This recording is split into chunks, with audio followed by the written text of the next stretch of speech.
Hey, yo, Pro Wrestling Podcast listeners, help us out and click subscribe to show your support. We are sorry it's a little bit delayed this evening. Gotta love computers, man. You try to go live at 9:05 and they kick you out to 9:15. Don't know why every time you want technology to be reliable, it just isn't. Tonight, mandatory updates. So I apologize for those who are tuning in and hearing me come on a little bit late, but hopefully we still have our loyal listeners following along and we will get you all the news and rumors in the world of professional wrestling. Before I get started with the news and rumors and things of that nature, I do want to throw out there Titans of Podcasts and Wrestling group on Facebook. These guys have become some of my new buddies. These guys are always there putting out some great content, great material. If you are a huge professional wrestling fan and you want to check out a whole variety of shows all throughout the week, each one of their podcasters gets time slots, day slots, and I'm one of them. I'm the Tuesday, Wednesday, Saturday guy. By all means, check that out. If you're on Facebook, just find the Titans of Podcasts and Wrestling group and click on request to be added, and we will bring you on board as soon as possible. Also, if you are sick and tired of paying big bucks, I started putting this out there earlier this week. I've been in contact with the creators and managers of the game Wrestler Unstoppable on Facebook. Fantastic game for wrestling fans who really not as much about the actual in-ring action. You turn on like WWE 2K17 or something of that nature. It's all about new graphics and new moves and which superstars are you going to bring into the game. This is totally different. This is a customized, create your own wrestler type of game, turn-based, very cool game, and it is completely free on Facebook, Wrestler Unstoppable. You can get into storylines, sign contracts, join companies, get into tournaments, all kinds of crazy nonsense, become a part of a stable, and every week there's a weekly stable battle. So if you have not tuned into Wrestler Unstoppable on Facebook, I highly encourage you to check that out. Also, if you want to become a member of the Pro Wrestling Podcast family, by all means, shoot over to our Patreon page at patreon.com/Pro Wrestling Podcast. We would love to have you as a Patreon member. So, this live episode, we've got going live at 9:05, except a little late this week. We're going to be talking about a variety of topics. A big chunk of our time is going to be focused on all the craziness surrounding Alberto El Patron this week. Before we get into all that, I do want to announce, and I did not announce this before this episode because we had such a great response with the tag team tournament that I wanted to come up with something similar, but of course a different angle, and I have done that, and I put together, we're going to be launching tonight. I don't know how many people follow these things, but there have been 78 World Wrestling Entertainment or World Wrestling Federation Intercontinental Champions. 78 of them throughout the history of the company. As many know, Chris Jericho has held the title the most times with 9 championship wins. Pedro Morales actually had 2 reigns, but has the most days as Intercontinental Champion as far as total cumulative days. Many know that the Honky Tonk Man was the longest single run. He was over 400 and some odd days. Just all kinds of craziness when you look at the Intercontinental Championship. So what I wanted to do was, oh, by the way, with a today reference, The Miz, being the Intercontinental Champion right now, this week should pass several wrestlers and get into the top 15 of most cumulative days. I found that to be very interesting, that someone in today's wrestling world, where titles change hands as often as these guys change their trunks, that someone like The Miz would be in a position to really cement his legacy in the lineage of the Intercontinental Championship. So it ought to be very interesting to see how they book him going forward. If they keep giving him championship runs with the Intercontinental title, you could very easily see him cementing himself at the top of the food chain as far as all-time Intercontinental champions. So, very cool. So tonight, as part of this episode, I want to launch, and I actually think I'm setting it up right now. It is now live, the best WWE Intercontinental Champion of all time. Now, here is the issue I have with this. It's kind of like the same thing we had with the tag team tournament. In the tag team tournament, I told everybody, when you're choosing your winners, right, pick the people based on what they were like when they were in their prime. It is a little different for the Intercontinental Champion, and here's what I mean by that. It would be very easy for us to look at the list of competitors, the people who've held the Intercontinental Championship, and it's a who's who of Hall of Famers. Bret the Hitman Hart, Shawn Michaels, Triple H, The Rock, Stone Cold Steve Austin, Owen Hart, Pedro Morales, Pat Patterson, Tito Santana, Greg Valentine, Randy Savage, Ricky Steamboat. Like, it goes on and on and and on. And if you look at those wrestlers and you take a look at their entire career, this would really be an elitist tournament, and only people like Shawn Michaels, Triple H, Randy Savage, those are the only kind of people who would have any shot at winning this tournament. That is not what this is about. I want you to think about the wrestlers when you get the different pairings and really think about when they were champion, the way that they performed, the way that they wrestled, how good they were in the ring at that time. Who would win each match? And as you cast your votes, and for those who have never done this before, we've got a lot of new listeners this week and last week tuning in. Thank you, everybody who is showing up. I appreciate that. That means the world to me. If you've never voted in one of our tournaments before, the hardest part about it is you got to try to separate your preconceived notions about these wrestlers and really try to think about what they really mean. You know, what did Shawn Michaels do as an Intercontinental Champion, which was long before he was a World Champion? Let's face it, when Shawn Michaels won his first Intercontinental Championship from Davey Boy Smith, he would have no chance against someone like The Undertaker or Hulk Hogan or Bret Hart at that time. Okay, as a matter of fact, speaking of Bret Hart, when Shawn Michaels was Intercontinental Champion, they actually ran matches with Shawn Michaels as a challenger when he was, Bret Hart had the world title, he had the Intercontinental title. So we've seen that, and he never really stood much of a chance.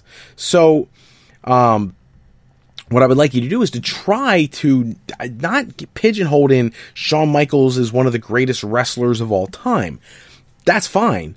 What I want you to do is think about when he became Intercontinental Champion. That's a very different thing from what he was at the end of his career. So I know that'll be hard to do, but as we go throughout tonight's episode, I'm going to tell you, so because there was 78, for those who know how tournaments break down, you need an even number, meaning 2, 4, 8, 16, 32, 64, 128, okay? They have to do it that way, otherwise brackets don't work. So what I did for the Intercontinental title, since we had 78, is if you take 28 people, okay, and you take the lowest, of course, I'm going to use my opinion, the lowest ranked 28 people, you put them in their own round and have the winners of those go into the last 64. And then the math actually works out quite well, surprisingly. Luckily, we only have 78, not 79. You had one more, it would have thrown the whole thing off. I would have had to kick somebody out. But we're going to start. The first round is live right now. There are 2 voting blocks. So when you go to frolifeplanning.com/fropodcast, there is a link there for the tournament page. Also, if you go to if you want to skip over clicking on the page, you can go to frolifeplanning.com/fanpoll, and that'll take you right into the voting blocks. There are 2 of them. There are 7 matches in each voting block for, the 28 different competitors that are in the first round. As we go throughout tonight's show, I will shoot you different pairings, what I think of the different pairings, and, what I think you can expect from these people as we go throughout the show. So, before we get going with that, and I'll give you some of those matches in a little bit, I do want to talk a little bit about some stuff in the news. So, we'll get started with Shelton Benjamin. He has been a topic of conversation all week. Shelton Benjamin was scheduled to come back to WWE last year during the original brand split. Okay, and the issue was, as he was going to WWE's very rigorous protocol for getting cleared to go to compete, he found out he had a torn rotator cuff. And that took him out for a year. Now he's been cleared to return since March. He's made sporadic appearances on the independent scene. It is now the opinion of many people in the internet community that Shelton Benjamin has signed a contract to return to WWE. If you look at the Wrestling Observer, they contradict that. They say, no, that is not the case. Yes, there have been talks, but there is no deal in place for Shelton Benjamin to return. I suppose somebody is going to be proven right and somebody's going to be proven wrong in short order. Of course, the reality is if it takes 2 weeks for it to happen, both sides will say they were right. No, there was no deal in place. And the other side will say, oh, of course there was. That's how I knew what was going to happen. So, but either way, it looks like there is a good likelihood that we will see him back in a WWE ring sooner rather than later. I'm actually okay with seeing him in the ring. Here's the issue I have with WWE programming right now.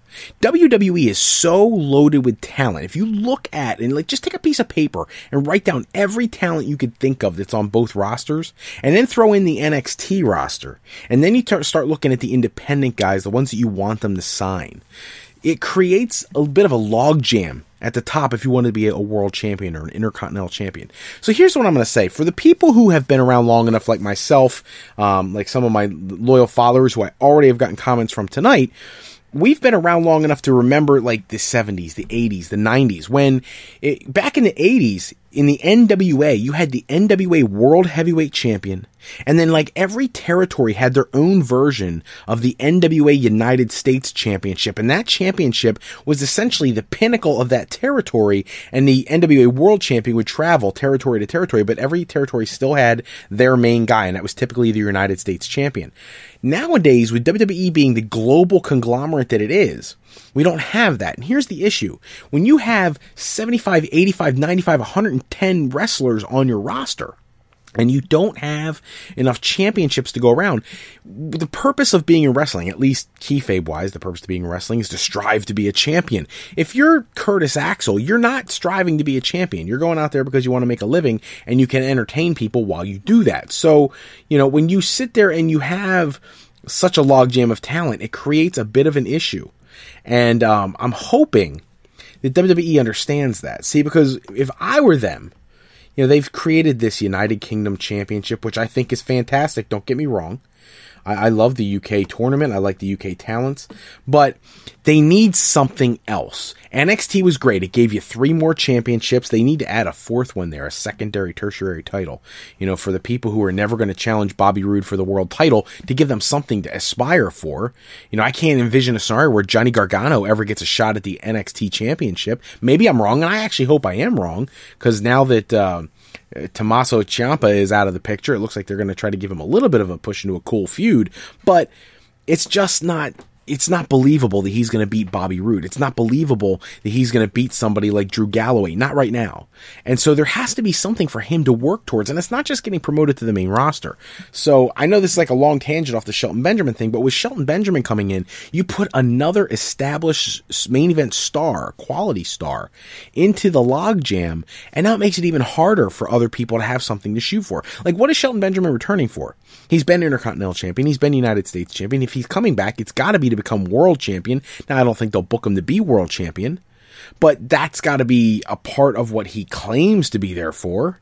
Otherwise, why is he there? So I love that they have a deep, rich talent pool. I just concern myself when you tune on into TV every week and you see the same matches over and over and over again, and you've got 100 wrestlers on your roster.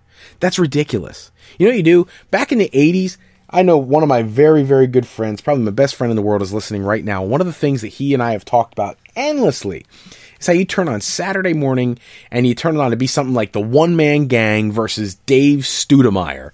And Dave Studemeyer's like some 5'7" guy who weighs like 190 pounds soaking wet. And here you got One-Man Gang who was 450, and you knew he was just going to squash this guy in 4 seconds. Now, I'm not saying bring in a bunch of jobbers to get squashed out, but there was no storyline, all right? And even, forget the jobbers. You tune in every once in a while, you'd see the Natural, Butch Reed, taking on the magnificent one, Don Morocco. And they didn't have to have some big storyline build up to it. It's just some random match. We can do that now and give the talents that you have on the roster an opportunity to do something of substance. Right now, they're just spinning their wheels, doing a whole lot of nothing. Moving on to another piece of news from this week, Enzo Amore, there's a bunch of articles published I was seeing on WrestleZone, on eWrestling News, where they talked about how he's got backstage heat. Apparently there was some kind of altercation on a tour bus, a WWE tour bus, that resulted in Roman Reigns literally kicking him off the bus. Not physically gripping him up and tossing him, but essentially telling him, you need to get off now if you know what's good for you.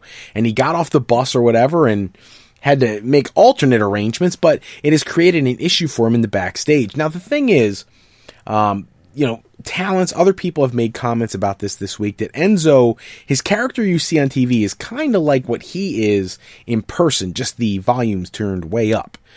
He tells you like it is. He's not most politically correct guy. He doesn't always speak the right way, but he's not disingenuous. He's not, in any way trying to be offensive. He's just a straight shooter. Unfortunately, that sounds like it has rubbed some people the wrong way in the back. And my concern here is, I saw that they were saying that he was concerned that now that there was the split of the tag team, which apparently he was very much against, that he's concerned that he's going to get pigeonholed into doing a whole lot of nothing, while Cass, they're trying to elevate. Now, of course, the flip side of that is there's word this week that Cass has also got backstage heat because he happened to have made some comments about Donald Trump, and people were upset with his comments about Donald Trump. So first off, that politics and what your political view is, I couldn't care less what your view is, has no purpose being a reason to push or not push a wrestler in professional wrestling. Okay, it really doesn't matter. You need to push the people who are going to put butts in seats and sell tickets and sell merchandise and give you some of the best matches you can ask for and match up well with the other talents on your roster. I don't care who he likes for president. I couldn't care less. 50% of the country can't stand the guy. 50% love the guy. Okay, so who cares? I don't care if 10% of the country loves the guy. It doesn't matter. It doesn't change anything in the wrestling world. Let's stay focused on the wrestling and not worry about all this other stuff. I'm going to get you guys a couple of the matches in the opening round of the Intercontinental Championship. The first match, I put this together on purpose. I tried to make the opening round matches as interesting as I can. I tried not to look too far ahead. I didn't want to purposely set things up to be a certain way. I think that's kind of a crappy way to set up a tournament. I'm hoping it shakes out that we get some great matches anyways. But first match in round one, Test. If everybody remembers Test, passed away way too young, member of TNA. He was one of the people who helped Trish Stratus debut, is going against another former Intercontinental Champion, another member of TNA, Albert. So, Test versus Albert. The next match, and by the way, Test versus Albert, I said this during the tag team tournament religiously. I couldn't care less who you pick for any matches, especially this opening round here. There's only a couple premier talents in this round because there was too many. There's more than 64 stud Intercontinental Champions of the past, so some of them spilled over into the excess. But majority of them, let's be serious, I don't see Albert or Test winning the tournament. Do you? Probably not. So, a lot of these first round matches are not as interesting as the second round will be, but we got to get rid of some of the fodder. As a matter of fact, the third round is where it'll probably still get, that's where it'll get really exciting. But, so, Test versus Albert. Next match, the Mountie, who defeated Bret the Hitman Hart for the Intercontinental Championship. I want to say 92, maybe late 91 into 92. It was ahead of WrestleMania 8 when Bret Hart would end up facing Roddy Piper. The Mountie versus Chyna. Some people forget that Chyna won the Intercontinental Championships, the only female to have won the Intercontinental title. She's a former champion. She has to be in the tournament. So, when I was looking at bracketing this out, I thought I wanted to put her against somebody that would make for some interesting thought process. Here's this ludicrous guy in a Royal Mounted Police uniform going against the ninth wonder of the world, this woman who's in like black spandex and can rip your head off even though she's a female. And I thought it made for an interesting matchup. The next one, Zack Ryder taking on the Road Dogg. Again, neither one of those do I think is going to win the whole thing, but got to give you some interesting matches in round one. That's two guys who clearly were transitional champions. The next one I actually am curious to see how you vote. I've got Marty Jannetty. If you remember, Marty Jannetty showed up on Raw. I was actually there that night with my loyal listener, my good buddy who's tuned in tonight, and we watched Marty Jannetty come out of the crowd at what is now known as the Hammerstein Ballroom in New York City. We watched Marty Jannetty come out of nowhere and challenge Shawn Michaels for the Intercontinental Championship, and he won the title that night. He would go on to defend it the following week against Bam Bam Bigelow. Eventually, he would lose the championship back to Shawn Michaels, but Marty Jannetty versus the Texas Tornado, Kerry Von Erich, who won the championship from Kurt Hennig at SummerSlam. He would go on to lose the championship back to Kurt Hennig. So, two baby faces, which always makes the voting a little more challenging, but an interesting opening round matchup. I'm actually more curious to see how you vote on the next one. So I've got Rob Axel going head to head. Curtis Axel, some forget he used to have the Intercontinental Championship, taking on Ryback, his former tag team partner. Curtis Axel versus Ryback. We'll come back to these matches in a few. I want to keep going here, and it looks like I have my first question popping up. Let me scroll over here so I can see what they're asking me. And what do we got? Oh, I got somebody reminded me that I didn't give you guys the phone number for the sound off line. I guess this person must have kept it. Lucky for me. The Pro Wrestling sound off line, 267-642-1160. That is the number you call to give us our talk to text service. You give us your questions. They pop up on my screen and I can address your concerns as we go through the show. Thank you so much for making me aware of that. I appreciate that. By the way, don't forget, pop in, do those votes. I'm seeing that we've got a couple votes coming in already. Thank goodness for the Intercontinental Tournament. We have our first other question. Now we have coming in from How Now Brown Cow 1999, who's asking if Paige has a realistic chance of returning to WWE with all the negative publicity. Wow. All right, here's the thing. I hate talking about this now because I haven't talked about Del Rio yet, but we'll keep it generic. The reality is, no matter what Del Rio does, Paige is still a WWE contracted talent. They've been paying her downside guarantee the whole time she's been injured. They're going to have to continue to pay her at least for a 90-day no-compete clause if she gets medically cleared to return to the ring if they release her. She's a talented young lady. She'd be a great addition to the Women's Revolution, and she would fit on either roster, especially when you have people like Summer Rae, who's been off TV for quite a while. And you've lost, other talents. You need to bolster those divisions. I've been saying it for a couple weeks now. The Women's Revolution was great for a while, but it's kind of fizzled lately. They need an injection of new life. Asuka moving up to the main roster sounds like a great idea, but then what do you do with NXT? Then their roster is toiling. So it'll be curious to see how they book that. But with Paige, you have an instant star power, instant credibility, a reputation. Look, I know there's a lot of bad blood there. And the reality is the bad blood is at the root of her soon to be, or hopefully not soon to be, because the guy seems to be a head case, her fiance, Alberto El Patron. So if the issue is Alberto, don't hold it against her. You need that kind of talent on your roster, and you need it all the time.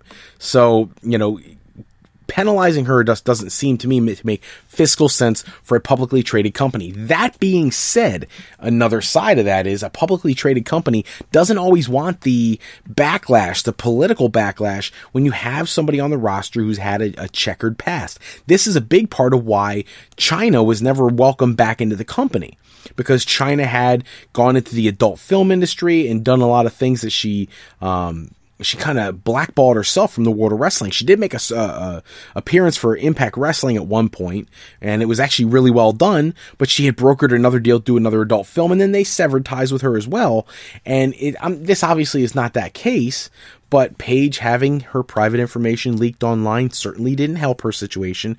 Alberto El Patron being her fiance and him coming out and openly blasting WWE programming, Triple H, the New Day this past week, the Usos, those kinds of things aren't going to help. Now, I will tell you, with all the insanity that is their relationship, which we'll get into in a moment, if for some reason the two of them split up, I actually think that would open the doorways and let the floodgates go for her to come back, because they really need her. But at this moment, I think even if she got medically cleared, I think they would hold her off of television, at least for the immediate future. And we'll talk more about why in a few moments. Ronda Rousey in the news today. Yesterday and the day before were the videotaping of the first 2 rounds of the Mae Young Classic. Actually, I think it was the first 3 rounds. They've got the finals determined already. I have promised you guys in the past, when WWE videotapes these things ahead of time, I'm not going to spoil it for you. I don't believe in that. I love spoilers, don't get me wrong, but I'm not going to spoil that for you. I want you guys to go ahead, and if you want to wait and see the tournament in its entirety when it goes live, then by all means, go for that. If you want to read the spoilers, do that on one of the other websites. I'll tell you right now, I actually appreciate the reporting on eWrestlingNews.com, probably as good or better than anybody, and you can get the results there if you really want to be spoiled. But I will tell you, Ronda Rousey was there. Pictures of her with Stephanie McMahon, her with Triple H, are all over the internet, and it's very curious. She also showed up with the 4 horsewomen of mixed martial arts, and at one point, the 4 horsewomen of mixed martial arts were head-to-head with the 4 horsewomen of WWE, except that Sasha Banks was live via Skype. But it should be interesting to see if they do anything with that. Ronda, obviously, with her mixed martial arts future in question. The rest of her clique, obviously, not in the position to be on the same level as Ronda Rousey. So for the 4 of them coming to WWE could make for some amazing pops in the ratings.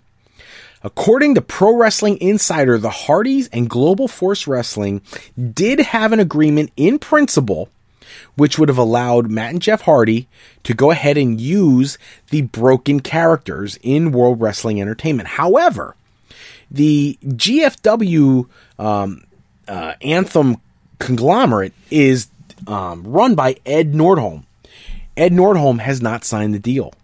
And unfortunately, if he doesn't sign it, it's not going to happen. And it looks like at this point, it sounds like he's not going to sign it. And what my understanding is, and Jeff Hardy had a conference call this week, and he insisted that that wasn't the case. They had not acquired the rights. And technically, he's correct. They don't acquire the rights until the deal is signed on ink. Now, the Hardys had signed. So had everybody else, except for Ed Nordholm. But my understanding is there have been multiple times throughout this negotiation process where Matt and Jeff were close to acquiring the rights, and then for some reason, Impact Wrestling backs out. Now, my understanding is that the fee that the Hardys were going to pay was going to be between $10,000 and $15,000 for the broken gimmick, and that part of the deal was that Rebby Hardy, Matt Hardy's wife, if the first time she made a disparaging remark about Impact Wrestling on Twitter or anywhere else for that matter, she would be fined $1,000 and $5,000 every time after that.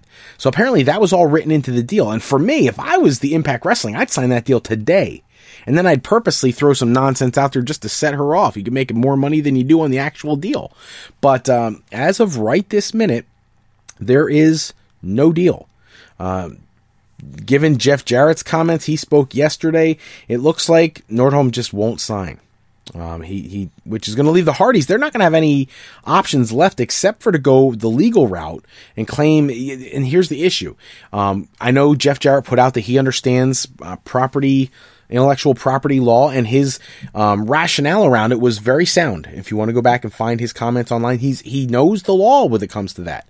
But what the Hardys are going to claim is that their contracts were breached during Dixie Carter's ownership of TNA, that they had a deal in place, that the production of the characters and a lot of the vignettes and things like that took place at the Hardy compound they weren't compensated for. King Maxwell was never compensated. Senor Benjamin, never compensated. That they appeared on television without releases, without contracts, and that's going to be where they may get them, because it doesn't matter that Anthem owns it now. The issue where their contracts would have been breached would be before that ownership took place, and that could be where the Hardys gain their characters. It is a long shot. I will be honest with you, a very big long shot at best. But if you have any hope of making that happen, that may be the only way to get it done based on where everyth's at right now. I have another question coming. Oh, it's my... Okay. I knew it was coming at some point tonight. Here is Barry Harry Larry. He is our weekly superstar. He's like got to be Pro Wrestling Podcast Hall of Fame. He's asking if I think John Cena and AJ Styles is what WWE wanted or is a consolation match for the SummerSlam pay-per-view. Well, look, first off, the match hasn't been announced yet. I would not be surprised to see Kevin Owens get his rematch there. So I'm not completely convinced that John Cena will face AJ Styles. The thing is, I know Cena has to be in some kind of high profile match. This thing with Rusev will be one and done. They'll do the flag match. John Cena will wave it high. He'll win the match. That's at least what I expect. If not, even if Rusev wins, it's putting Rusev in a weird position where he could actually challenge Jinder Mahal. I'd be okay with that. It'd be interesting to see who people would cheer for. I wouldn't be opposed to seeing Rusev go face, but I don't think it's if they go the John Cena AJ Styles route, I don't think that's a consolation. I think what they're trying to do is turn SummerSlam as close to a WrestleMania level pay-per-view as they can. And there have been a lot of conversations about the length of the pay-per-view, the card itself. Apparently there's going to be multiple multi-person matches. I know they announced it on SmackDown. They're going to have at Battleground, they'll have the number one contendership match for the women's championship on SmackDown. Raw is supposed to have like the same kind of match for the championship at SummerSlam. So, and same thing with Intercontinental Championships and potentially United States title and Cruiserweight title. Like they want to get as many talents on the card as possible to really give people what they're paying for, because they want to boost that subscriber count, and that's a great way to do it. So I wouldn't say this is a consolation. I think what it is they're taking a concerted effort to try to use and as it sounds like I'm bragging about them, I swear to you I'm not. Their booking has been so god-awful lately. You got to take whatever is obvious. And to me, AJ Styles and John Cena were poetry in motion at the Royal Rumble. They have been every match they've had. And if you want to really get a great match at SummerSlam, that might be the way to do it. By the way, don't forget, if you want to call in questions, comments, concerns, something you just want me to talk about, I don't care what it is, 267-642-1160 is the Pro Wrestling Podcast sound off line. By all means, please give me a shout. Tell me what you want to talk about. And that being said, I have a question from Real Deal T Money. Okay, so he asked last week, he said, last week I asked about Finn Balor suffering the same fate as Austin Aries. Do I think the same thing is going to happen to people like Roderick Strong when they make it to the main roster? All right, look, Roderick Strong is not the biggest guy in the world. I get it. But I actually hope WWE learns something from this Austin Aries debacle. I know some of it has to do with Austin Aries' attitude. Okay, don't get me wrong, I get that. But the other part of it is that they need to find a way to put any talent into quality matches that are fresh every single week. We don't have that right now. We have the same boring stuff. You guys know this.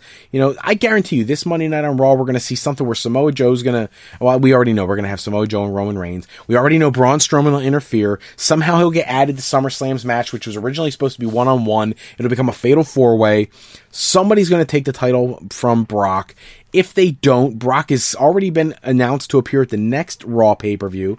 So if he loses it at SummerSlam, he gets his rematch there. Like, you could see the booking months ahead now. And that's sad because it takes all the mystery and intrigue away from the fans because we're not able to see what we think they're going to do. We just have to assume, you know, that they're going to do the best thing by the wrestling fan, but they really haven't lately. So, you know, I don't know. I think that when it comes to people like Roderick Strong, former Ring of Honor talents that aren't necessarily the biggest guys in the world, WWE has not always known the best things to do with them. Now, they struck gold with Neville. Him being in the Cruiserweight division has been very successful. But you got to wonder if Neville's happy with that. You don't think he wants to be World Heavyweight Champion or Intercontinental Champion or United States Champion? Of course he does. But he's stuck pigeonholed in this Cruiserweight thing just like Austin Aries. The only difference is he gets paid the champion's salary and Austin Aries didn't. Now, you also got to wonder, is Neville getting sick and tired of the same thing Aries was, that their matches are being left off of the DVD purchases, which is a huge kick in the pants when it comes to their paycheck. You know, if you're going to be putting me on the kickoff show every pay-per-view, you're really shafting me out of a lot of money. It's just my opinion. I want to get to this Alberto El Patron thing. I pushed it off long enough. I wanted to wait a little bit because I think everybody expected me to come right out and talk about that. But here's the thing. So everybody knows last week we discussed this, and on a previous podcast episode, Alberto El Patron and Paige had some kind of debacle at a location at the Orlando, Florida airport, and there was an issue that resulted in her throwing a drink on Alberto El Patron. Somebody was videotaping or audio recording or whatever. Police were called. There's an investigation going on. Impact Wrestling has suspended Alberto El Patron for his actions or his role in whatever this is. He and Paige, obviously, they've got one of those most dysfunctional relationships I've ever heard in my life. And at this point, it sounds like there is a real split in Global Force Wrestling over what to do with Alberto El Patron.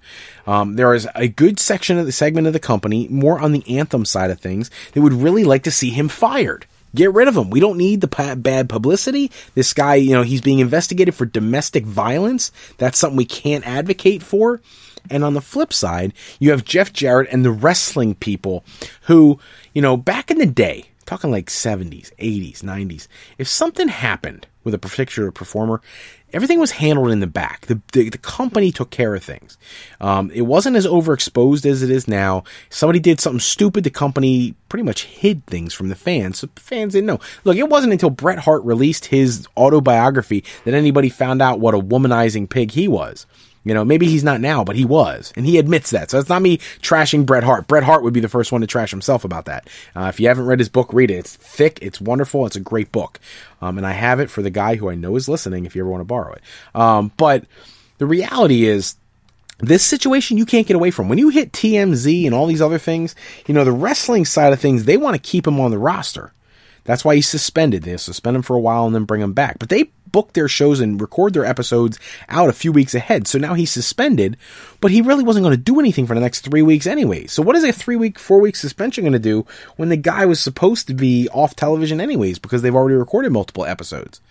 So what have you really done to him? If you want to do something to him and make sure he gets hit with it, fine him. Fine him $15,000, $25,000, $50,000, whatever, for the damage to the company that he's done, because I don't care who you are. Global Force Wrestling right now is trying to promote the brand, and because of this, they're getting plenty of media coverage, and it's all bad. People are like, oh, that's that company wants to hire that woman beater. That's horrible. Now let's be honest. He has not been found guilty of anything. My honest opinion, from everything that I've read on this issue, is that he didn't lay a hand on her. I have heard nothing that reports that he's laid a hand on her. But unfortunately, he's the one being investigated. Now, Paige insists that she's the one who threw a drink on him, and the police were called to take care of her, but whatever. It doesn't help when you got a guy posting on Twitter that he's going to beat up Triple H, New Day, and the Usos. A very threatening individual. Her family has come out repeatedly this week on Twitter talking about how they want her away from him, how he's toxic for her life and everything else. But, love is blind. That's what they say. Let's just hope love is not black and blue also by the time they get done. So I'm going to move off of Alberto El Patron. I want to get back to our Intercontinental Championship tournament. Next match, Val Venus, the big Valboski, taking on Rikishi. It's just a weird match. All the ones in this round pretty much are. Next match, The Godfather taking on Big E. I kind of like that one. I do. I don't know how The Godfather ever wore the Intercontinental Championship. And Big E held it when he was still a single star, long before the New Day stuff. So, very different walks of life for those two, but I'll be interested to see how you vote. This one I put together on purpose. I'll admit that. Ahmed Johnson, a guy who looked like he was going to be like a stud for years to come and then fizzled so fast, taking on another guy who's the exact same thing, Ezekiel Jackson. For those who don't remember Ezekiel Jackson, he went on to become Ryklon and Big Rick for Impact Wrestling and Lucha Underground. Now he's doing a whole lot of nothing, really. Ahmed Johnson, he ended up blowing up, getting fat, going to WCW and taking Booker T's name for a while. But really didn't do much of anything after his WWE career. So those two are matched up. We've got, and I did this one on purpose, obviously, a battle of the Deans. The 15-minute champion, Dean Douglas, Shane Douglas, who won the championship when Shawn Michaels had to forfeit it because of being jumped outside the nightclub, and Dean Ambrose. Dean Ambrose, one of the few top talents in the opening round. So a battle of the Deans. I got D'Lo Brown taking on Booker T. D'Lo Brown, look, I actually liked his work back in the day, but he was never a main eventer. And Booker T, though he was, Booker T's one of the really great talents that spilled over into the first round. So Booker T and D'Lo Brown, I don't care how you vote, but it's kind of put there for a reason. It's there to eliminate some of the lower profiles from being in the final 64. Drew McIntyre taking on Lance Storm. I would love to see that match. Even today, I know Lance Storm is getting up there in age, but I would love to see that match. I think he could still go. He always could. And to see him and McIntyre would tear it down. Or Drew Galloway. But he was McIntyre when he was Intercontinental Champion. So we'll see. This one I put together purely based on the use of the clothesline. JBL taking on Luke Harper. I actually think that might be my favorite match in the opening round. So JBL versus Luke Harper. We've got Santino Marella, former Intercontinental Champion, won the title from Umaga the night he debuted, versus Billy Gunn. And then we've got Ken Shamrock taking on Mark Marrow. A lot of people forget Mark Marrow, the original husband to Sable, who went on to marry Brock Lesnar. Mark Marrow actually was great when he was in WCW as Johnny B. Bad. He got to WWE and it was almost like they didn't know what the heck to do with the guy. And his star power just fizzled, and it fizzled fast. So those are your matches in the opening round of the Intercontinental Championship Tournament. I wanted to make sure I got them all out to you. By all means, pop online, frolifeplanning.com/fropodcast to click on the tournament link to cast your vote. We would love to have as many votes as possible. I love getting you guys feedback. Pop into there, give me as many votes as you can. Remember, the tag team tournament, the final round, the championship was determined by only one vote. One vote. gave Tully Blanchard and Arn Anderson the label as the best tag team in the history of wrestling. Which, by the way, I sent a message on LinkedIn to Tully Blanchard to let him know that. He seemed to be very thankful for our viewers for recognizing he and Arn's contributions to the wrestling world, which I'll never get over the fact that I'm having a conversation with Tully Blanchard online. For a raving lunatic fan like myself, that's pretty cool stuff. Just saying. Don't forget to shoot over to our Patreon page, patreon.com/ProWrestlingPodcast. I always want to get that plug in there as many times as I can. Let's get back to some more of the news.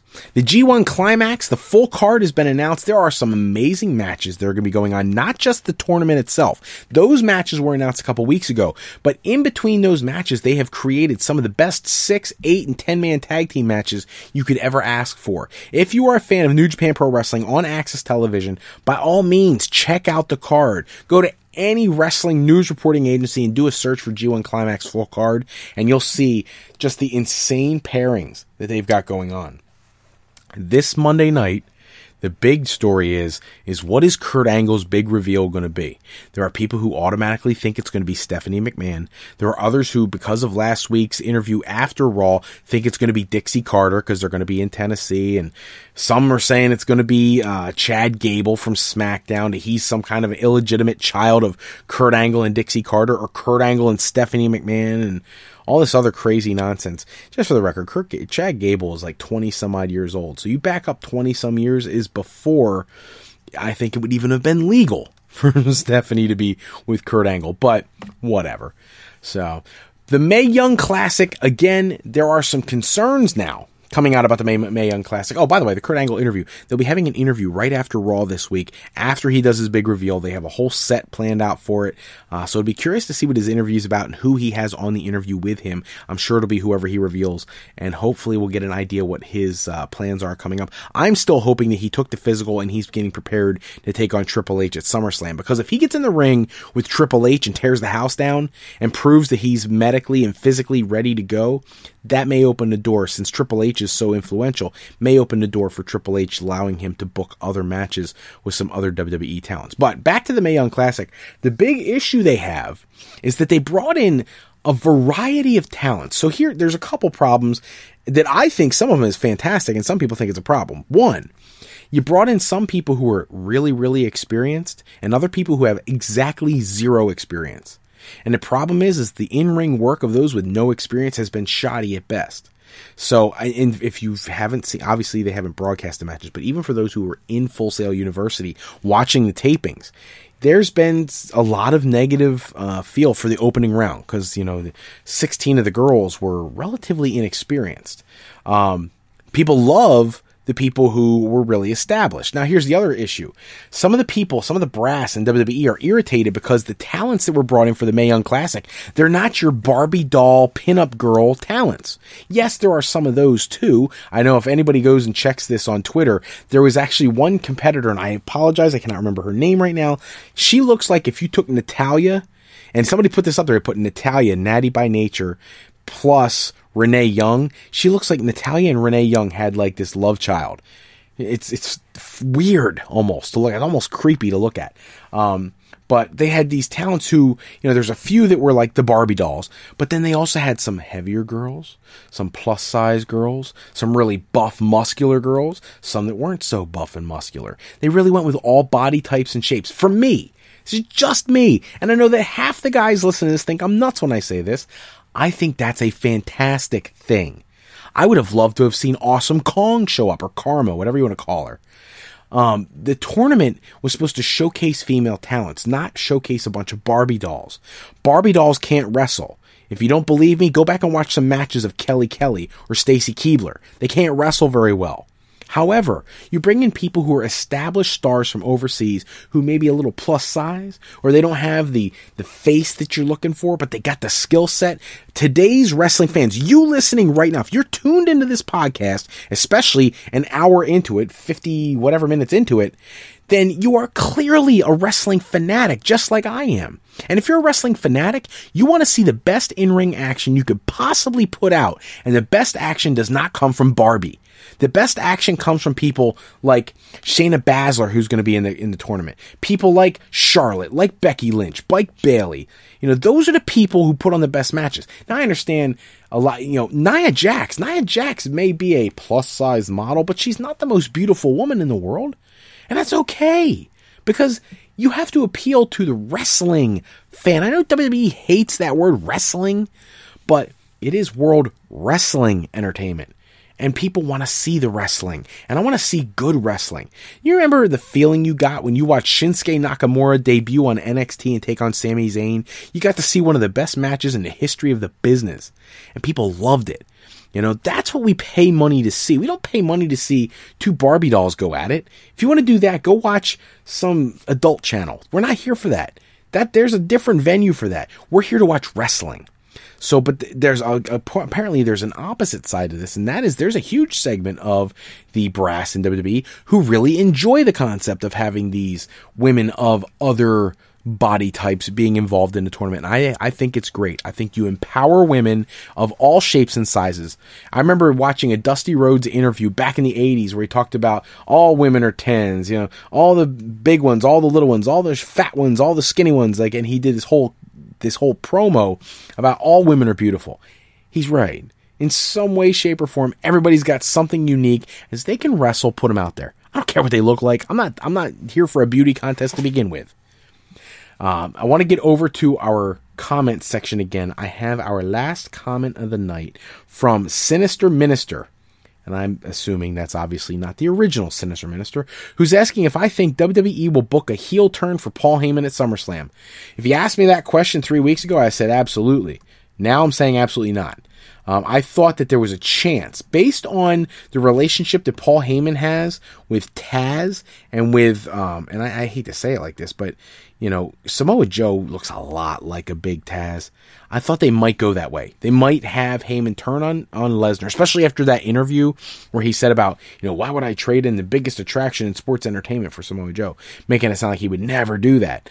I actually thought they might pull that off, but they didn't. And now, I don't think there's any chance that happens. If it does, it wouldn't surprise me. Nothing surprises me anymore in WWE, but I don't think that's the direction they're going. If I was a betting man, that would not be where I think they're headed. Don't forget to shoot over to our Patreon page at patreon.com/ProWrestlingPodcast. We have one last news article for the night. This one I've had so much fun following this week. Ryback is in the news. And for anybody who hasn't heard this already, Ryback is making the claim that during the WrestleMania 30 build-up, that he had been approached by the creative team for a match against the Ultimate Warrior. And that he was going to face the Ultimate Warrior, and the idea, the concept did not sit well with him. The fact that he thought that losing to the Ultimate Warrior in 2 minutes would have done nothing to help his character. If anything, it would have been very difficult for his character to recover from, and he didn't really want to do it. But because it would be the last time the Warrior was in the ring, he would have been willing to fulfill his requirements. And he did this whole thing on Twitter about the experience. And what was bizarre is the same day that he published those comments, Dana Warrior, the Ultimate Warrior's wife, went online to Twitter and she put out that it was all lies. It's all made up. Talked about how she wishes people wouldn't fabricate stuff to push their own agenda or something of that nature. And Ryback actually fired back. He made a comment on his podcast that maybe it was a rib. Somebody was ribbing him. For those who don't know what a rib is, in the wrestling world, that's somebody pulling a practical joke on a wrestler. And so he thought potentially somebody was ribbing him. She apparently didn't hear that part of the thing, so he put a tweet out giving her the exact day, hour, minute, and second of when he says that he may have been being ribbed, and she responds with something about it being fantasy and gives Blue him a hug and a kiss and from Dana. Interesting tidbits back and forth between the two. I think Ryback, when he said somebody could have been ribbing me, I think that took the seriousness away from it, so I don't necessarily think that he was trying to push his own agenda. The guy's not even in wrestling anymore, really. He does this independent stuff here and there, but he's not in a televised program. So obviously he's not trying to push anything too serious. And, at the same time, she obviously knows her husband and he wasn't in any negotiation to come back. And somebody actually made reference, we kind of wish he was. If he had been negotiating to wrestle Ryback at WrestleMania, WWE probably would have put him through the same kind of stringent testing that they're talking about putting Kurt Angle through. And they may have found whatever the disorder issue was in his heart and maybe been able to save his life. So, in hindsight, it's 2020, but maybe it would have been a good thing for them to have tried to book the match Ryback versus the Ultimate Warrior, which never happened in WrestleMania, but you can make happen in WWE 2K18. There's my shameful plug for 2K18. I am not getting paid to plug 2K18, but I actually think when I saw the commercials and Seth Rollins on the cover and Kurt Angle as a playable character, I got a little excited for a wrestling game for the first time in a while. I'm a huge Kurt Angle guy. The guy's awesome. So that's all the time we have for this episode. Check back with us next episode. We'll run down all the latest news and rumors in the world of professional wrestling. We'll get that to you either Monday night or Tuesday night. Typically it's Tuesday, Wednesday. I'm trying to get them out quicker if I can during the summer. Special thanks as always go out to bensound.com and purpleplanet.com for producing all of our music and sound effects used in today's show. Today's podcast was sponsored in part by Beazle Games. Bringing a new friend to family game night is easy with sketchy people. Showcase your artistic side in this new game from Beazle Games by going to www.frolifeplanning.com/fropodcast and clicking the tab on the right-hand side of the page. And alleyrepair.com. Contact Alley Repair today for servicing of all of your classic skee-ball, pinball, and arcade game needs. Be sure to shoot over to our website at frolifeplanning.com for all of your higher education, college, university, or just alternate career path needs, as Fro Life Educational Planning is for today, for tomorrow, and for life with Fro Life. I'm Fred Froelich, better known as Mr. Fro. I want to thank you, as always, for taking the time with us for Going Live at 9:05. If you want the latest in the news and rumor world, go to tsjsports.com for the latest articles on the world of professional wrestling and many, many other sports for your reading pleasure. Until next episode, everybody, take care and have a great night.